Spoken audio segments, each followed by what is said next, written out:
Now that we've dealt with the entry of costs under overhead costs, let's turn our attention to the same thing, the entry of costs under individual courses. So click on the Courses button and we'll select our first aid course, and we'll move to the View Financial Details button. You'll recognise the screen. It's virtually the same as that for overhead costs, except that there are two extra areas under which you can enter costs. That's staffing costs school and course costs. Both of those are not applicable to overhead costs.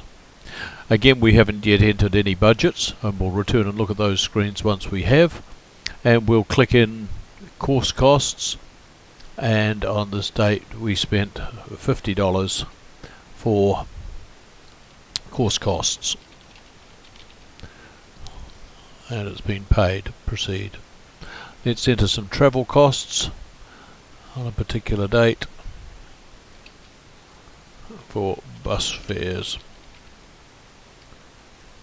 and on this we'll also enter on the same date $95 for petrol refunds. That's been paid.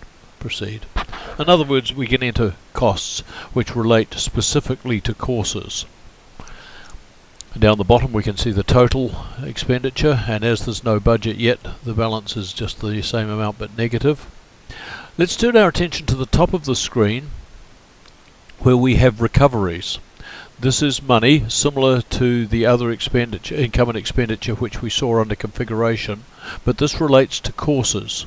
Recoveries income, let's assume that we're expecting to receive $350 from students, and that gives us a total budgeted income of $350 because we have nothing under the budget yet.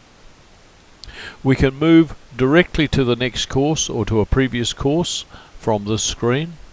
Once you've finished, you can return to the course.